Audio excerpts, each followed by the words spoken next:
उलाहनो मैं काहू ना दियो, मन मीठ तुहारो कियो। ए इलाही फरमान बानी के बोहित पंचम पातशाह महान तपस्वी निम्रता ते सहनशीलता दे मुजस्मे शहीदां दे सिरताज साहिब श्री गुरु अर्जन देव जी द्वारा राग नट नारायण विच उचारित ने। साहिब श्री गुरु ग्रंथ साहिब जी के अंग 978 ते सुभायमान ये फरमान साहिब श्री गुरु अर्जन देव जी की सिखरली अवस्था बयान करता है। हे अकाल पुरख प्रभु जीओ, मैं आप जी नूं किसी प्रकार का उलामा नहीं देंदा। जो आप जी ने हुक्म किया है उसनूं सिर मत्थे मनदा हाँ। अकाल पुरख दा पाना उसकी रजा विच राजी रहन वाले पंचम पातशाह साहिब श्री गुरु अर्जन देव जी ने वैसाखवदी सत्त संमत 1620 बिक्रमी नूं पिता साहिब श्री गुरु रामदास जी के गृह विखे माता भानी जी की कुखों श्री गोइंदवाल साहिब विखे अवतार धारिया। आप साहिब श्री गुरु अमरदास जी के दोते होए ने।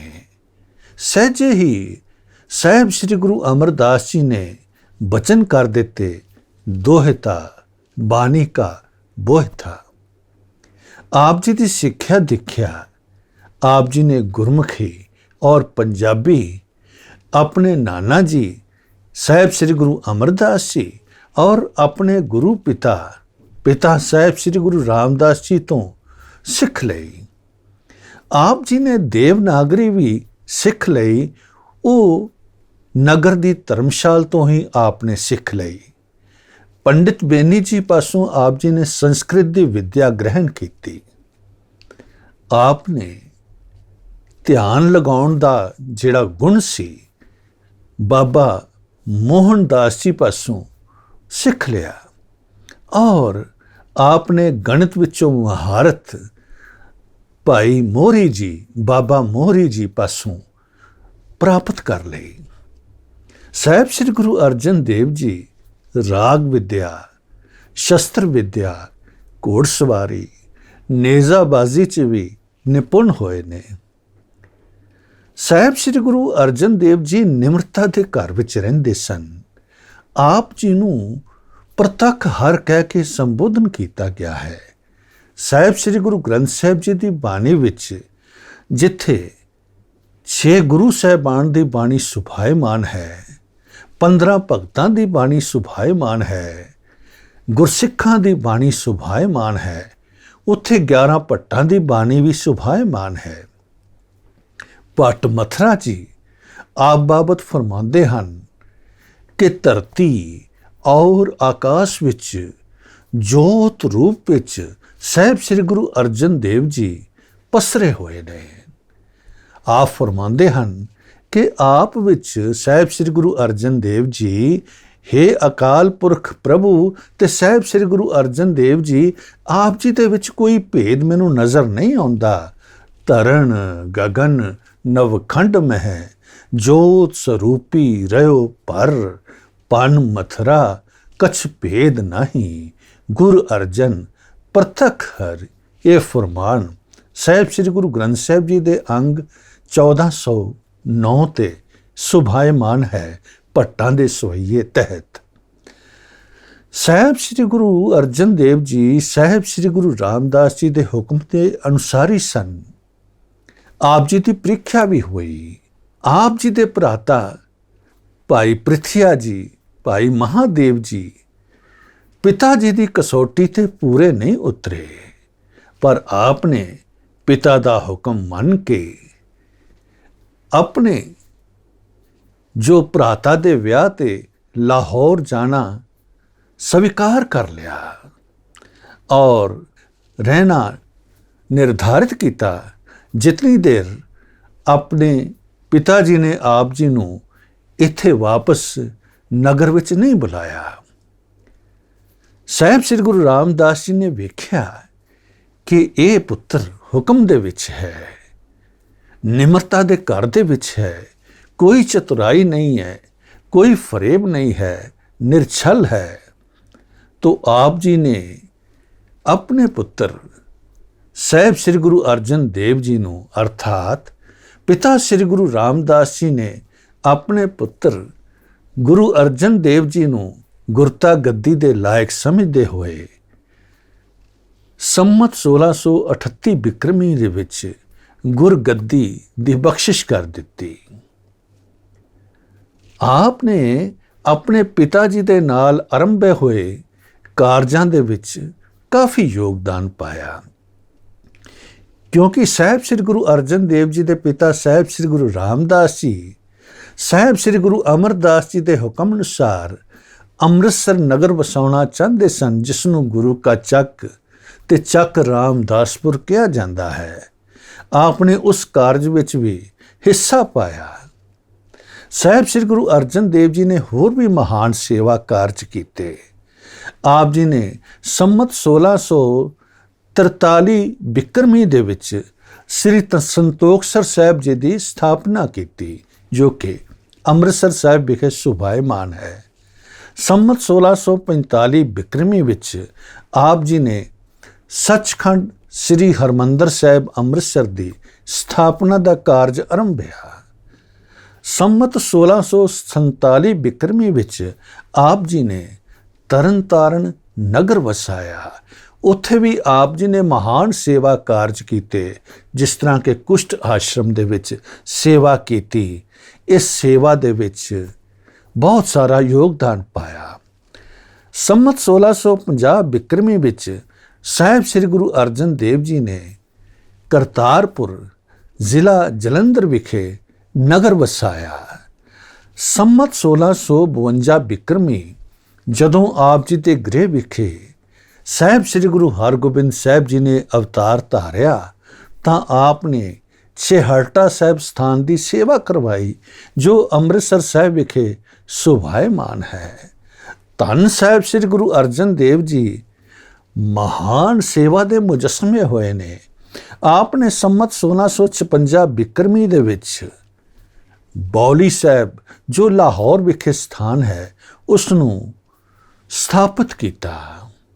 ਸੰਮਤ 1657 ਤੋਂ ਲੈ ਕੇ ਸੰਮਤ 1660 ਬਿਕਰਮੀ ਤੱਕ ਆਪ ਜੀ ਨੇ ਸ੍ਰੀ ਰਾਮਸਰ ਸਾਹਿਬ ਅੰਮ੍ਰਿਤਸਰ ਤੇ ਗੁਰੂ ਕਾ ਬਾਗ ਤਹਿਸੀਲ ਅਜਨਾਲਾ ਸਥਾਨਾਂ ਦੀ ਸੇਵਾ ਕਰਵਾਈ। ਆਪ ਜੀ ਕਿਤੇ ਵੀ ਕੋਈ ਬਿਪਤਾ ਦਾ ਸਮਾਂ ਆ ਪਵੇ ਤਾਂ ਆਪ ਪਿੱਛੇ ਨਹੀਂ ਸਨ ਹਟਦੇ। ਬੇਸ਼ੱਕ ਉਹ ਤਰਨਤਾਰਨ ਸਾਹਿਬ ਵਿਖੇ ਕੁਸ਼ਟ ਆਸ਼ਰਮ ਦੇ ਵਿੱਚ ਕੁਸ਼ਟ ਰੋਗ ਨਾਲ ਪੀੜਤ ਵਿਅਕਤੀਆਂ ਦੀ ਸੇਵਾ ਦਾ ਕਾਰਜ ਕਿਉਂ ਨਾ ਹੋਵੇ, ਲਾਹੌਰ ਵਿਖੇ ਜਿੱਥੇ ਕਾਲ ਪੈ ਗਿਆ ਹੋਵੇ ਉੱਥੇ ਸੇਵਾ ਕਰਨ ਦਾ ਕਾਰਜ ਕਿਉਂ ਨਾ ਹੋਵੇ, ਅੰਮ੍ਰਿਤਸਰ ਵਿਖੇ ਜਿੱਥੇ ਮਹਾਮਾਰੀ ਔਰ ਕਾਲ ਪੈ ਗਿਆ ਹੋਵੇ ਉੱਥੇ ਵੀ ਸੇਵਾ ਕਾਰਜਾਂ ਵਿੱਚ ਆਪ ਪਿੱਛੇ ਨਹੀਂ ਹਟੇ। ਇਹੀ ਕਾਰਨ ਹੈ ਕਿ ਅੱਜ ਦੇ ਇਸ ਦੌਰ ਦੇ ਵਿੱਚ ਵੀ ਸਾਹਿਬ ਸ੍ਰੀ ਗੁਰੂ ਨਾਨਕ ਦੇਵ ਜੀ ਦੇ ਨਾਮ ਲੇਵਾ ਸਿੱਖ ਆਪਣੇ ਗੁਰੂ ਸਾਹਿਬਾਨ ਦੇ ਪਾਏ ਹੋਏ ਪੂਰਨਿਆਂ ਨੂੰ ਉਹਨਾਂ ਦਾ ਅਨੁਸਰਨ ਕਰਦੇ ਹੋਏ ਸੇਵਾ ਕਾਰਜਾਂ ਵਿੱਚ ਪਿੱਛੇ ਨਹੀਂ ਹਨ। ਬੇਸ਼ੱਕ ਉਹ ਗੁਰੂ ਕਾ ਲੰਗਰ ਹੈ, ਦਵਾਈਆਂ ਦੀ ਸੇਵਾ ਹੈ, ਰੋਗੀਆਂ ਦੀ ਸੇਵਾ ਹੈ, ਕਿਸੇ ਨੂੰ ਸਵਾਸ ਬਖਸ਼ਣ ਦੀ ਸੇਵਾ ਹੈ। ਬੇਸ਼ੱਕ ਸਵਾਸ ਉਸ ਅਕਾਲ ਪੁਰਖ ਦੇ ਹੱਥ ਵਿੱਚ ਹਨ, ਪਰ ਫਿਰ ਵੀ ਉਸ ਦੇ ਲਈ ਲੋੜੀਂਦਾ ਪ੍ਰਬੰਧ ਕਰਨੇ, ਇਹ ਸਭ ਗੁਰੂ ਸਾਹਿਬਾਨ ਦੀ ਪ੍ਰੇਰਣਾ ਹੈ। ਸਾਹਿਬ ਸ੍ਰੀ ਗੁਰੂ ਅਰਜਨ ਦੇਵ ਜੀ ਮਹਾਨ ਸ਼ਖਸੀਅਤ ਹੋਏ ਨੇ।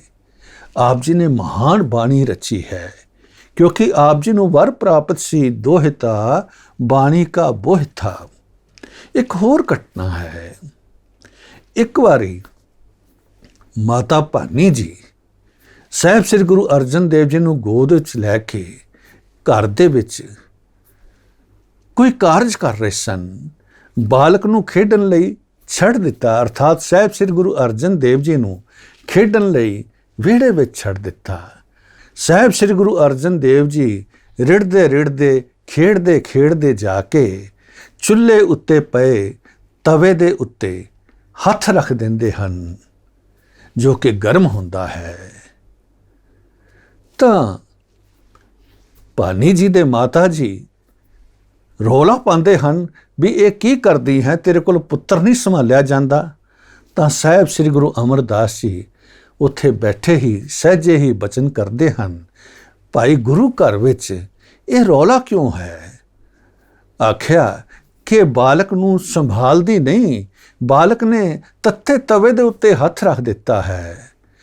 ਤਾਂ ਸਾਹਿਬ ਸ੍ਰੀ ਗੁਰੂ ਅਮਰਦਾਸ ਜੀ ਨੇ ਬਚਨ ਕੀਤੇ, ਇਹ ਭਾਨੀ ਦਾ ਚੰਨ ਹੈ, ਇਹ ਭਾਣਾ ਮੰਨਣਾ ਸਿਖਾ ਰਿਹਾ ਹੈ। ਸਾਹਿਬ ਸ੍ਰੀ ਗੁਰੂ ਅਰਜਨ ਦੇਵ ਜੀ ਮਹਾਨ ਸ਼ਖਸੀਅਤ ਹੋਏ ਨੇ। ਆਪ ਜੀ ਨੇ ਬਹੁਤ ਸਾਰੀ ਬਾਣੀ ਰਚੀ ਹੈ। ਆਪ ਰਾਗਾਂ ਦੇ ਗਿਆਤਾ ਸਨ ਔਰ ਰਾਗ ਦੇ ਅੰਤਰੀਵ ਤੋਂ ਅੰਤਰੀਵ ਭਾਵ ਨੂੰ ਇਸ ਖੂਬੀ ਨਾਲ ਜਾਣਦੇ ਸਨ ਕਿ ਸਹਿਜੇ ਹੀ ਰਚਨਾ ਉਹਨਾਂ ਰਾਗਾਂ ਵਿੱਚ ਕਰ ਦਿੱਤੀ। ਆਪ ਸਰੰਦਾ ਸਾਜ਼ ਬਖੂਬੀ ਵਜਾ ਲੈਂਦੇ ਸਨ, ਉਸ ਨਾਲ ਕੀਰਤਨ ਵੀ ਕਰਦੇ ਸਨ। ਆਪ ਨੇ ਸ਼ਾਹਕਾਰ ਰਚਨਾ ਗੌੜੀ ਸੁਖਮਣੀ ਦੀ ਰਚਨਾ ਕੀਤੀ ਹੈ।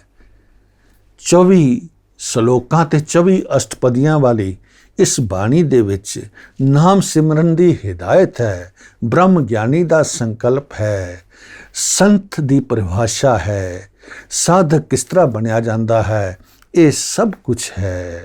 ਕਹਿੰਦੇ ਨੇ ਕਿ ਸੁਖਮਨੀ ਸਾਹਿਬ ਦਾ ਪਠਨ ਕਰਦੇ ਕਰਦੇ ਇਨਸਾਨ ਸਿਮਰਨ ਵੱਲ ਰੁਚਿਤ ਹੋ ਜਾਂਦਾ ਹੈ।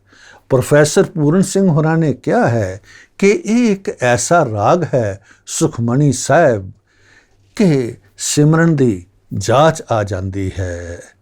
ਹੋਰ ਵਿਦਵਾਨਾਂ ਨੇ ਵੀ ਸੁਖਮਨੀ ਸਾਹਿਬ ਬਾਣੀ ਦੀ ਉਸਤਤ ਕੀਤੀ ਹੈ। ਆਪ ਜੀ ਨੇ ਇਸ ਤੋਂ ਇਲਾਵਾ ਅੰਜਲੀ ਨਾਮਕ ਬਾਣੀ ਰਚੀ ਹੈ।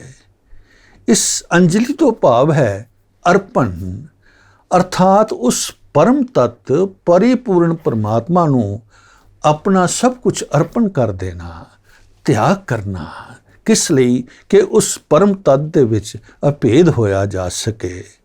ਆਪ ਜੀ ਨੇ 12 ਮਾਹ ਮਾਝ ਬਾਣੀ ਉਚਾਰੀ ਹੈ। ਇਸ ਵਿੱਚ 12 ਮਹੀਨਿਆਂ ਦਾ ਕਾਵਿਕ ਵਰਣਨ ਹੈ, ਕਿਉਂਕਿ ਮਹੀਨਿਆਂ ਦਾ, ਰੁੱਤਾਂ ਦਾ ਜਦੋਂ ਪਰਿਵਰਤਨ ਹੁੰਦਾ ਹੈ ਤਾਂ ਮਨੁੱਖੀ ਮਨ ਤੇ ਮਨੁੱਖੀ ਜ਼ਿਹਨ ਤੇ ਇਸ ਦਾ ਪ੍ਰਭਾਵ ਪੈਂਦਾ ਹੈ। ਇਸ ਦੇ ਵਿੱਚ ਬਿਰਹਾ ਦੀ ਹੂਕ ਹੈ। ਇੱਕ ਬਿਰਹਣ ਜੀਵ ਰੂਪ ਇਸਤਰੀ ਦੀ ਬੇਨਤੀ ਜੋਦੜੀ ਹੈ। ਚੇਤ ਤੋਂ ਲੈ ਕੇ ਮਾਘ ਮਹੀਨੇ ਤੱਕ ਬਿਰਹਾ ਹੈ ਔਰ ਉਸ ਤੋਂ ਬਾਅਦ ਫਲਗੁਣ ਮਹੀਨੇ ਦੇ ਵਿੱਚ ਇਸ ਬਾਣੀ ਦੇ ਵਿੱਚ ਪ੍ਰਭੂ ਮਿਲਾਪ ਦੀ ਅਵਸਥਾ ਦਾ ਵਰਣਨ ਹੈ। ਆਪ ਜੀ ਨੇ ਗੁਣਵੰਤੀ ਬਾਣੀ ਉਚਾਰੀ, ਜਿਸ ਵਿੱਚ ਸ਼ੁਭ ਗੁਣਾ ਵਾਲੀ ਜੀਵ ਰੂਪ ਇਸਤਰੀ ਦੇ ਗੁਣਾਂ ਦਾ ਵਰਣਨ ਕੀਤਾ ਗਿਆ ਹੈ, ਜੋ ਉਸ ਪ੍ਰਭੂ ਨਾਲ ਇੱਕਮਿਕ ਹੋ ਜਾਂਦੀ ਹੈ। 52 ਅੱਖਰੀ ਬਾਣੀ ਆਪ ਜੀ ਨੇ ਵੀ ਰਚੀ ਹੈ ਔਰ ਭਗਤ ਕਬੀਰ ਜੀ ਨੇ ਵੀ ਰਚੀ ਹੈ, ਜੋ ਕਿ ਗੌੜੀ ਰਾਗ ਵਿੱਚ ਰਚੀ ਗਈ ਬਾਣੀ ਹੈ। ਆਪ ਜੀ ਨੇ ਬਿਰਹੜੇ ਵੀ ਰਚੇ ਹਨ, ਜੋ ਆਸਾ ਰਾਗ ਵਿੱਚ ਉਚਾਰੇ ਹੋਏ ਹਨ। ਆਪ ਜੀ ਨੇ ਪਹਿਰੇ ਨਾਮਕ ਬਾਣੀ ਲਿਖੀ ਹੈ, ਜਿਸ ਵਿੱਚ ਮਨੁੱਖੀ ਜੀਵਨ ਦੀਆਂ ਅਵਸਥਾਵਾਂ ਦਾ ਵਰਣਨ ਕੀਤਾ ਹੈ। ਗਰਭ ਤੋਂ ਲੈ ਕੇ ਜਨਮ ਲੈਣ ਤੱਕ ਅਵਸਥਾ, ਬਚਪਨ ਦੀ ਅਵਸਥਾ, ਜਵਾਨੀ ਦੀ ਅਵਸਥਾ, ਫਿਰ ਬੁਢਾਪੇ ਦੀ ਅਵਸਥਾ। ਸ਼ਲੋਕ ਸਹਿਸਕ੍ਰਿਤੀ ਵਿੱਚ ਗੁਰਮਤਿ ਸਿਧਾਂਤ ਹਨ। ਨਾਮ ਸਿਮਰਨ ਦਾ ਸਿਧਾਂਤ ਹੈ, ਜਗਤ ਦੀ ਨਾਸ਼ਮਾਨਤਾ ਦਾ ਸਿਧਾਂਤ ਹੈ ਔਰ ਪ੍ਰਭੂ ਨਾਲ ਮਿਲਾਪ ਦੀ ਅਵਸਥਾ ਦਾ ਵਰਣਨ ਹੈ। ਸਾਹਿਬ ਸ੍ਰੀ ਗੁਰੂ ਅਰਜਨ ਦੇਵ ਜੀ ਧੰਨ ਹੋਏ ਹਨ। ਆਪ ਨੇ ਗਾਥਾ ਨਾਮਕ ਬਾਣੀ ਦੇ ਵਿੱਚ, ਗਾਥਾ ਅਸਲ ਵਿੱਚ ਕਥਾ ਦਾ ਅਪਭ੍ਰੰਸ਼ ਹੈ, ਇਸ ਦੇ ਵਿੱਚ ਭਗਤਾਂ ਦੀ ਉਸਤਤ ਕੀਤੀ ਗਈ ਹੈ। ਚੌਬੋਲੇ ਬਾਣੀ ਦੇ ਵਿੱਚ 4 ਭਗਤਾਂ ਨੂੰ ਸੰਬੋਧਨ ਕੀਤਾ ਗਿਆ ਹੈ। ਉਹਨਾਂ ਪ੍ਰਤੀ ਬਾਣੀ ਹੈ। ਆਪ ਨੇ ਸੰਮਨ ਜੀ, ਮੂਸਨ ਜੀ ਔਰ ਆਪ ਨੇ ਜਮਾਲ ਤੇ ਪਤੰਗ ਭਗਤਾਂ ਨੂੰ ਸੰਬੋਧਨ ਕੀਤਾ ਹੈ। ਇਸ ਤੋਂ ਬਿਨਾਂ ਆਪ ਜੀ ਨੇ ਸ਼ਲੋਕ ਸਹਿਸਕ੍ਰਿਤੀ ਔਰ ਮੁੰਦਾਵਣੀ ਦੀ ਰਚਨਾ ਕੀਤੀ ਹੈ। ਸ਼ਲੋਕ ਸਹਿਸਕ੍ਰਿਤੀ ਵਿੱਚ ਵੀ ਸਿਧਾਂਤਾਂ ਦਾ ਵਰਣਨ ਹੈ ਔਰ ਮੁੰਦਾਵਣੀ ਦੇ ਵਿੱਚ ਉਸ ਅਕਾਲ ਪੁਰਖ ਦਾ ਧੰਨਵਾਦ ਹੈ। ਸਾਹਿਬ ਸ੍ਰੀ ਗੁਰੂ ਗ੍ਰੰਥ ਸਾਹਿਬ ਜੀ ਦੀ ਉਸਤਤ ਹੈ। ਇਤਨੀ ਨਿਮਰਤਾ ਵਾਲੇ ਸਾਹਿਬ ਸ੍ਰੀ ਗੁਰੂ ਅਰਜਨ ਦੇਵ ਜੀ ਨੂੰ ਸ਼ਹਾਦਤ ਕਿਉਂ ਦੇਣੀ ਪਈ? ਇਸ ਦੇ ਪਿਛਲੇ ਕਾਰਨਾਂ ਨੂੰ ਆਪਾਂ ਵਿਚਾਰਨ ਤੋਂ ਪਹਿਲਾਂ ਇਹ ਸੋਚੀਏ ਕਿ ਸਾਹਿਬ ਸ੍ਰੀ ਗੁਰੂ ਅਰਜਨ ਦੇਵ ਜੀ ਸਭ ਕੁਝ ਨੂੰ ਉਸ ਰੱਬ ਦਾ ਭਾਣਾ ਮੰਨਦੇ ਸਨ। ਆਪ ਜੀ ਦੀ ਇਤਨੀ ਚੜ੍ਹਦੀ ਕਲਾ ਵੇਖ ਕੇ, ਕਿਉਂਕਿ ਆਪ ਜੀ ਨੇ ਭਾਦਰੋਂ ਸੁਦੀ ਏਕਮ ਸੰਮਤ 1661 ਬਿਕਰਮੀ ਨੂੰ ਜੋ ਆਦਿ ਗ੍ਰੰਥ ਸਾਹਿਬ ਜੀ ਦਾ ਸਰੂਪ ਤਿਆਰ ਕਰਕੇ ਉਸ ਦਾ ਪ੍ਰਕਾਸ਼ ਸੱਚਖੰਡ ਸ੍ਰੀ ਹਰਿਮੰਦਰ ਸਾਹਿਬ ਅੰਮ੍ਰਿਤਸਰ ਵਿਖੇ ਕਰਵਾਇਆ ਸੀ, ਜਿਸ ਦੀ ਰਚਨਾ ਨੂੰ ਈਸਵੀ ਸਨ 1581 ਤੋਂ ਲੈ ਕੇ ਈਸਵੀ ਸਨ 1604 ਤੱਕ ਦਾ ਸਮਾਂ ਲੱਗਾ ਸੀ। ਇਸ ਵਿੱਚ 5 ਗੁਰੂ ਸਾਹਿਬਾਨ, 15 ਭਗਤਾਂ, 11 ਭੱਟਾਂ ਤੇ 3 ਗੁਰਸਿੱਖਾਂ ਦੀ ਬਾਣੀ ਸੁਭਾਇਮਾਨ ਸੀ। ਪੋਥੀ ਪਰਮੇਸ਼ਰ ਕਾ ਥਾਨ ਆਦਿ ਗ੍ਰੰਥ ਸਾਹਿਬ ਜੀ ਦੀ ਰਚਨਾ ਆਪ ਜੀ ਨੇ ਕੀਤੀ ਔਰ ਬ੍ਰਹਮ ਗਿਆਨੀ ਬਾਬਾ ਬੁੱਢਾ ਜੀ ਪਾਸੋਂ ਆਪ ਜੀ ਨੇ ਮਹਾਨ ਪ੍ਰਕਾਸ਼ ਸੱਚਖੰਡ ਸ੍ਰੀ ਹਰਿਮੰਦਰ ਸਾਹਿਬ ਵਿਖੇ ਕਰਵਾਇਆ ਸੀ। ਇਹ ਸਭ ਕੁਝ ਵੇਖ ਕੇ ਜੋ ਅਗਿਆਨੀ ਔਰ ਹੁਕਮਰਾਨ ਬਰਦਾਸ਼ਤ ਨਾ ਕਰ ਸਕੇ। ਜ਼ਾਲਮ ਨੂੰ ਤੇ ਸਿਰਫ ਇੱਕ ਬਹਾਨਾ ਚਾਹੀਦਾ ਹੈ ਜ਼ੁਲਮ ਕਰਨ ਦੇ ਲਈ, ਕਾਰਨ ਵੀ ਆਪੇ ਹੀ ਸਿਰਜੇ ਜਾਂਦੇ ਹਨ। ਸਾਹਿਬ ਸ੍ਰੀ ਗੁਰੂ ਅਰਜਨ ਦੇਵ ਜੀ ਨੂੰ ਜੇਠ ਸੁਦੀ ਚੌਥ ਸੰਮਤ 1663 ਬਿਕਰਮੀ ਨੂੰ ਲਾਹੌਰ ਰਾਵੀ ਦੇ ਕੰਢੇ ਅਣਗਿਣਤ ਤਸੀਹੇ ਦੇ ਕੇ ਆਪ ਜੀ ਨੂੰ ਤੱਤੀ ਤਵੀ ਦੇ ਉੱਤੇ ਬਿਠਾਇਆ ਗਿਆ। ਆਪ ਜੀ ਨੂੰ ਉਬਲਦੇ ਪਾਣੀ ਦੀ ਦੇਗ ਵਿੱਚ ਬਿਠਾਇਆ ਗਿਆ। ਆਪ ਜੀ ਦੇ ਸੀਸ ਉੱਤੇ ਤੱਤਾ ਰੇਤਾ ਪਾਇਆ ਗਿਆ।